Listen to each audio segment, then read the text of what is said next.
حسن صاحب آپ کی طرف آؤں گی، جس طرح سے آپ نے دیکھا پیپلز پارٹی کا بھی آپ نے موقف سن لیا، نولی کا بھی آپ نے موقف سن لیا، اور جبکہ اگر پی ڈی ایم حکومت کی 16 ماہ کی بات کی جائے تو تب ان کا موقف کچھ تھا انتخابات کو لے کر، اور آج جو ہیں یہ دونوں جماعتیں کہہ کچھ رہی ہیں اور کرتی کچھ ہیں. یہ دیکھیں، بنیادی طور پہ دیکھنے اور لکھنے کے لیے اور ہمارے قانونی اور آئینی اداروں میں اگر ہم دیکھیں تو وہاں پر 1973 کا آئین تو موجود ہے، لیکن عملی طور پر ہمیں آئین پاکستان 1973 پر کسی جگہ عمل درآمد ہوتا دکھائی نہیں دے رہا.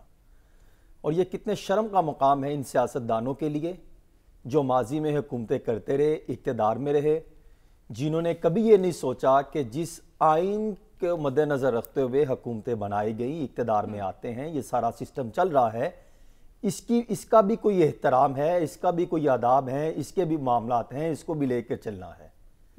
جو آتا ہے وہ آئین کو پامال کرتا ہے، نظر انداز کرتا ہے، پاؤں میں روند کر رکھ دیتا ہے اور اپنے مطابق وہ آئین کی تشریح کرتا ہے اور چلا جاتا ہے. جس کو نہیں پسند آتا، جس کے مزاج کے مطابق نہیں ہوگا، وہ اس کو نظر انداز کر دیتا ہے. وہاں پر آئین کو کوئی ماننے والا ہی دکھائی نہیں دیتا. اور یہی آج جو الیکشن کی باتیں کر رہے ہیں، اس وقت اگر آپ ماضی میں پی ڈی ایم کے دور حکومت میں جس کا آپ نے حوالہ بھی دیا، تو اس وقت انہی کے لیڈران کی اگر سٹیٹمنٹ اٹھا کے دیکھیں، مجھے یاد ہے کہ شاید اپریل 2023 میں اسحاق ڈار صاحب نے کہا تھا کہ 2-3 ماہ میں اگر الیکشن نہیں ہو پاتے تو پھر کیا 3-4 مہینے بعد ہو جائیں گے. 3-4 مہینے بعد کوئی اس طرح کی ان کی سٹیٹمنٹ تھی، شاید 26 اپریل کی بات ہے. تو اس وقت مجھے یہ جو ہے مجھے سمجھ نہیں آتی کہ وہ حسن صاحب وہ گفتگو کرتے رہے ہیں، میرے خیال سے وہ سن لیتے ہیں. جی دکھائیے. ہے تو سنائیے. جی بالکل ہے. جی حسن صاحب یہی تھی وہ سٹیٹمنٹ. دیکھیں یہ وہ سٹیٹمنٹ تھی جس کا میں حوالہ دے رہا تھا. تو یہ جو ہے یہ ترم خان سیاستدان جو باتیں کرتے تھے آئین پاکستان کی، کیا اس وقت ان کو آئین یاد نہیں آیا جب یہ بات کر رہے تھے 3-4 مہینے انتخاب جو ہیں وہ تاخیر کا شکار ہو جائیں گے تو کیا طوفان آ جائے گا؟ اس وقت سے لے کے آج تک حالات خراب کرنے کی ذمہ داری ان کی ہے اور حالات بہتر کرنے کی ذمہ داری جو میں سمجھتا ہوں وہ ریاست پاکستان کی ہے. حالات خراب کیے ان سیاستدانوں نے، جو پنڈورے باکس ان کے کھلے. مجھے یاد آ رہا ہے کہ ان کا پی ڈی ایم کا دور حکومت تھا تو اس وقت ایک بیوروکریٹس کا 5 رکنی گروپ جو ہے وہ اس وقت کے پرنسپل سیکرٹری صاحب کے پاس گیا اور انہوں نے کہا کہ ہم اتنے پھنسے ہوئے ہیں، اتنے پریشان ہیں کہ جو وزراء ہیں وہ ٹھیکوں کے حوالے سے بھی انہوں نے الزام لگائے، کمیشن کے حوالے سے بھی الزام لگائے، تقرر تبادلے کے حوالے سے بھی الزام لگائے اور کہا کہ آپ پرائم منسٹر صاحب سے بات کریں. تو انہوں نے پرائم منسٹر صاحب سے بات کرنے کے بعد ڈاکٹر توقیر شاہ صاحب تھے، انہوں نے پھر آگے ان آفیسرز کو کیا جواب دیا؟ انہوں نے کہا کہ پرائم منسٹر صاحب کی طرف سے ڈائریکشن ہے جس طرح بھی ہے معاملات جو ہیں وہ آگے کو چلائیں، چھوڑیں آپ اسی کو لے کے چلیں. پھر وہ پرائم منسٹر صاحب کے اس وقت کے جو ان کے بھی باس تھے وہ ان کے پاس بھی گئے، اس وقت کے سابقہ تھے. انہوں نے کہا کہ مجھے اندازہ ہے کہ کن کن کی آپ باتیں کر رہے ہیں لیکن میں اس پر بات کروں گا، لیکن حالات کچھ نہیں ہوئے. اور انہوں نے، میں اس لیے بار بار بات کرتا ہوں کہ پی ڈی ایم دور حکومت کا صرف آپ آڈٹ کروا لیں تو آپ کو اندازہ ہو جائے گا کہ کس حد تک انہوں نے لوٹ مار کے جو ہے وہ فیکٹریاں لگائی، کارخانے لگائے جس کو ہم نظر انداز نہیں کر سکتے، جن کو آئین یاد نہیں آتا، جن کو 90 دن میں انتخابات کروانا یاد نہیں آتا.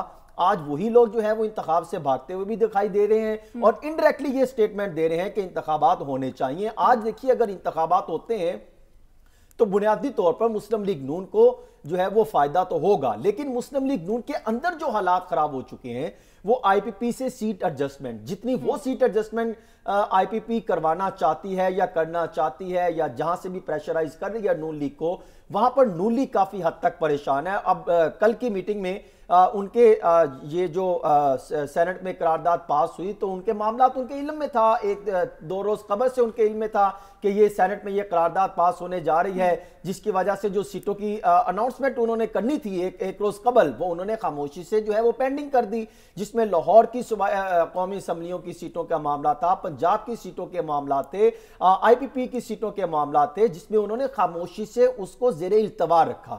میں یہ سمجھتا ہوں کہ یہ باقاعدہ ایک صرف باپ پارٹی یا کسی ایک سیاسی جماعت کی طرف سے سینٹ میں قرارداد پاس نہیں کی گئی، بلکہ تمام کی مبینہ طور پہ جو ہے وہ مشاورت سے یہ معاملہ جو ہے وہ سینٹ میں لایا گیا، اور جس طریقے سے جو ہے وہ جلد بازی میں اس کو پاس کیا گیا وہ بھی سب کے سامنے ہے۔ اور پھر آپ کو یاد ہے کہ یہی قراردادیں قومی اسمبلی سے اٹھا کے دیکھ لیجئے، سینٹ کی ایوان سے اٹھا کے دیکھ لیجئے، اس میں ایک نہیں ہے، اس میں بے شمار قسم کی ایسی حساس قسم کی قراردادیں بھی جو ہیں وہ پاس ہوئی ہیں جس پر آج تک عمل درآمد ہونے پر اگر آئے تو پھر کون وہ کرے گا۔ لیکن سوال یہ ہے کہ جب قراردادیں پاس ہوتی ہیں اور پھر آج یہ باتیں کرتے ہیں کہ انتخابات ہونے ہیں، دیکھیں سیاست دانوں نے پاکستان کو اس پوزیشن پہ لا کے کھڑا کر دیا ہے کہ آپ دائیں بائیں آگے پیچھے جہاں دیکھیں، اگر الیکشن کرواتے ہیں اس ماحول میں جہاں پہ صاف شفاف انتخابات کی بات کرتے ہیں تو پھر اس کو ماننے والا کوئی نہیں ہوگا۔ پھر آپ 8-9 مہینے بعد باتیں شروع ہو جائیں گی کہ انتخابات دوبارہ ہونے جا رہے ہیں۔ اگر انتخابات نہیں کرواتے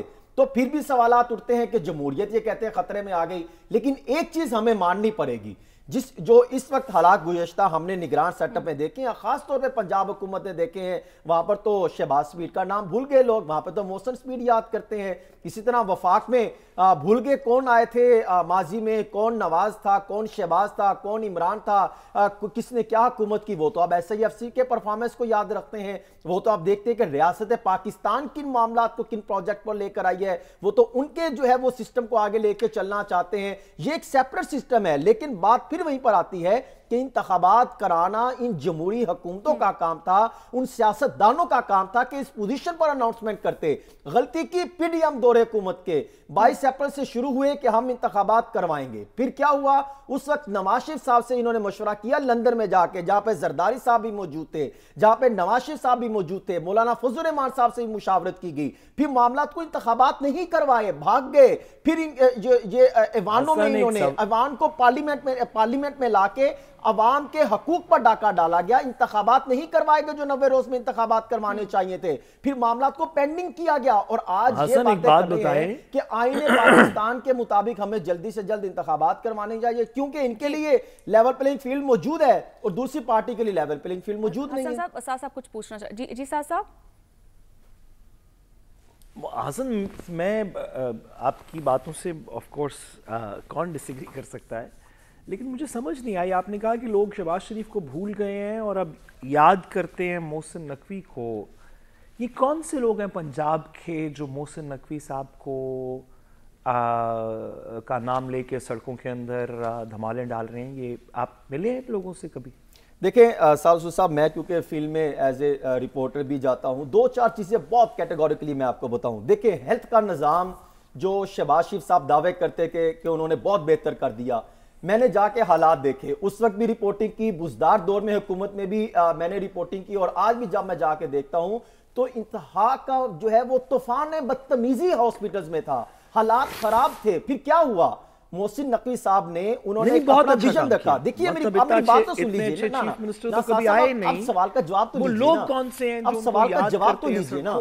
دیکھیں اس وقت میڈیسن ملتی تھی یا نہیں ملتی تھی؟ عمران خان کا دور آیا، انہوں نے ہیلتھ کارڈ متعارف کرایا، لوگوں کو سہولیات ملنا شروع ہوئیں، وہ بھی بہت خراب تھا۔ اب آگے آئیے نا، اس کے بعد ایک پروجیکٹ شروع ہوا کہ نہ ادویات ملی، نہ مشینیں کو بہتر کیا گیا، نہ اس کے بعد مزید بدتر سے بدترین حالات ہوتے چلے گئے۔ اور پھر آج محسن نقوی نے یہ کیا کہ ہاسپٹلز کا مقام بنایا، وہاں پہ علاج معالجہ شروع کیا، وہاں پہ مشینری کو ایکٹیو کیا، اسی طرح جو سڑکوں کے معاملات تھے ان کو بہتر کیا۔ اب تیسرا معاملہ جو ان کے لیے چیلنج ہے، آپ یہ کہنا چاہ رہے ہیں کہ نگران حکومت سے پرفارم نہیں کر رہی ہے، آپ یہ کہنا چاہ رہے ہیں؟ نہیں، میں یہ بالکل نہیں کہنا چاہ رہا۔ میرا خیال ہے محسن نقوی صاحب کی حکومت بہت اچھا پرفارم کر رہی ہے۔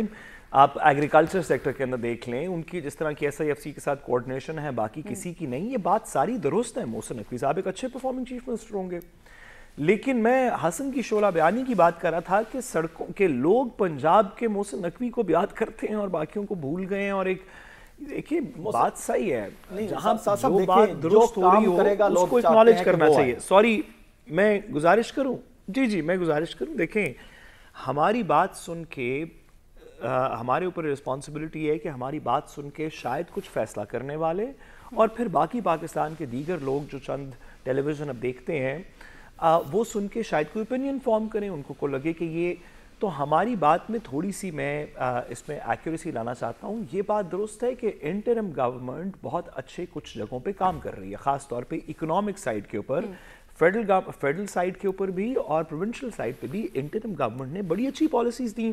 اس سے پہلے کہ 18-20 مہینے تو آپ نے دیکھ ہی لیے تھے کہ کس طرح چل رہے ہیں. لیکن اس کا یہ مطلب نہیں کہ لوگ شمشاد اختر صاحبہ کے لیے پاکستان کے طول و عرض میں دعائیں کر رہے ہیں کہ یہی چلتی رہیں. ان دو چیزوں کے اندر فرق ہے. ہمیں یہ فرق ہے, ہمیں پرفارمنس اور پاپولیرٹی کو اللہ کرے کہ جمہوریت کے اندر یہ کنیکٹ ہو جائے پاکستان کے اندر, لیکن اس وقت یہ بات حقیقت نہیں ہے. ایسے لوگ جن کی بہت بری پرفارمنس تھی وہ پاپولر رہے ہیں سیاست کے اندر, اس کو کسی طریقے ایڈریس کرنا ہے. محسن نقوی صاحب نے بڑے کمال کام کیے ہوں گے, لیکن تھوڑا اس کا یہ مطلب نہیں کہ پبلک ایکسیپٹیبلٹی ہے کہ یہی ارینجمنٹ چلتی رہے. لیکن عثمان بزدار ہی ہو, محسن نقوی صاحب کی جگہ عثمان بزدار صاحب ہوں. بیسیکلی شاید سعد صاحب یہ کہنا چاہ رہے ہیں. حسن صاحب مجھے تو یہ سمجھ آ رہی ہے. نہیں, میں دیکھیں بات کسی اور طرف چلے گی. میں تو صرف اس مدعے پہ لانا کہنا چاہ رہا ہوں کہ اللہ کرے پنجاب میں حسن صاحب ہوں اور وفاق میں عدیل صاحب ہوں, پاکستان کسی ڈگر پہ چلے. مجھے لگا کہ سعد صاحب کہیں گے اسحاق ڈار صاحب. نہیں, سعد صاحب آپ تو پھر کہیں نہ کہیں ہے نا جو ہماری سرپرستی کرتے ہیں. دیکھیے میری بات سنیے, میں جس نقطے پر لانا چاہ رہا تھا, میں اس نقطے کی بات کر رہا ہوں کہ عوام چاہتی ہے ان کے مسائل کا حل ہو, ان کی دہلیز پہ ان کے مسائل حل ہوں. سیاستدانوں کو چاہیے تھا اگر وہ جمہوریت کا تسلسل چاہتے تھے تو وہ کہیں نہ کہیں, تمام سیاستدانوں کی غلطیاں تھیں, وہ مل بیٹھتے, اتحاد کی طرف آتے, تقسیم جو روایت چل پڑی تھی اس کو ختم کرتے, یہ گالم گلوچ والا معاملہ, یہ تقسیم والا معاملہ, اس کو ختم کر کے متحد ہو کر بیٹھتے اور ریاست پاکستان کے ساتھ مل کے ملک کا سوچتے. انہی کی جو ہے وہ غلط اور ناقص اور نااہلیوں کی وجہ سے آج پاکستان اس پوزیشن پر ہے کہ ہمیں نہ آگے نہ پیچھے نہ دائیں نہ بائیں, ہمیں کہیں دیکھتے تو ہمیں کھائی نظر آتی ہے. اسی لیے تو میں بات کر رہا تھا کہ یہ جو موجودہ سسٹم ہے اسی سے کم از کم سیکھ لیجئے کہ یہ کم از کم کام تو کر رہی ہے. ہمیں کہیں نہ کہیں تو سائٹ پر لگنا ہے. یہی آج بھی موقع ہے, تمام سیاستدان بیٹھیں, ہمیں انتخابات کی طرف جو ہے وہ میرٹ اور شفافیت کی بنیاد پر آگے بڑھیں. سیاستدانوں کو اپنی ماضی کی غلطیوں سے سیکھنا ہوگا.